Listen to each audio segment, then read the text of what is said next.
Hi guys, today I bring you Barkless Elves, which in my opinion are huntable from a level 130 plus monk. However, hunting here at level 130 is difficult and you will need to invest into proper physical protection equipment. So you will need your dwarven armor, you will need to be using a prismatic ring, and you will need to be using a werewolf amulet.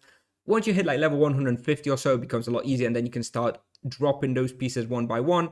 But yeah, this is a tough spot, but extremely good experience, a little bit better than lava lurkers in my experience.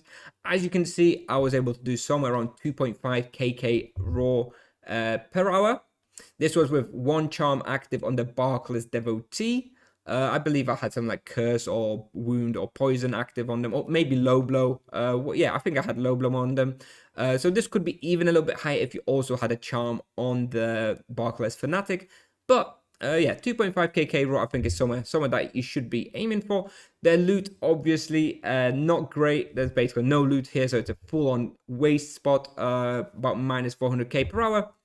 Overall tier rating though, never mind. However, I would still give it an S tier just because it is technically basically the best EXP spot in this level range. I suppose you can start Yalahar Grim Reapers at a similar level, which has even more experience, but still great spot at the Barkless. Very wasteful, but yeah, very good anyway. So difficulty, I give it as about 8 out of 10 at level 130, which drops down to about 6 out of 10 by level 150.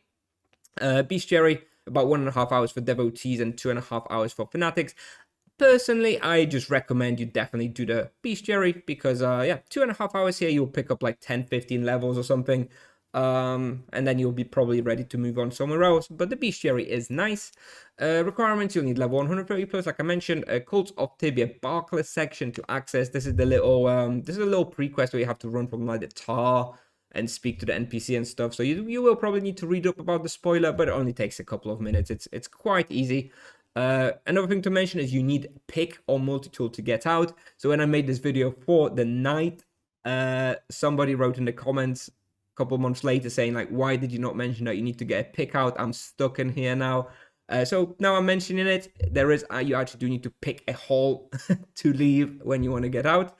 And yeah, and this place can be effectively hunted by monks, knights, and paladins. Knights maybe from a level 150, although it's going to be pretty hard at level 150. Paladin from around level 200. Recommended imbuements, all standard, no protection imbue really necessary. As you can see, it's just physical and life drain, so you need as much physical protection as possible. Like I mentioned, prismatic ring, werewolf amulet, dwarven armor, and legs to make it a little bit easier. With regards to supplies per hour, I recommend just using regular spirit potions. It's not so hard that you need to be burning ultimate spirit potions. Just regular spirit should be enough. 6 transcendent potions per hour for extra fist.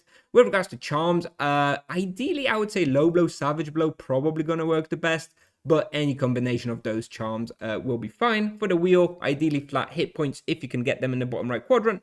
And the character you'll see in the video is level 162 monk with 91 fist and 36 magic level. And this is the route. Let me just draw it out for you real quick. But it's super simple, really. I just do a loop like this. I just follow this path.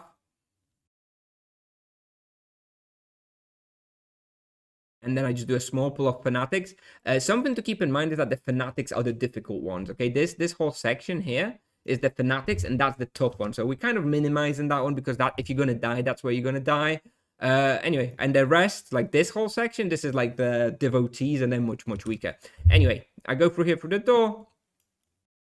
We do like a little pull here, usually do a little pull in here to make sure that you have enough respawn. If you skip this yellow section and you're doing 2.5 kk raw per hour, your respawn will not keep up. That's why I usually do this extra pull here in the bottom, which generally doesn't feel great, but you do need to do it to maintain the respawn. And then I just do a finish off with another little loop here, and that's it. And that's my whole loop.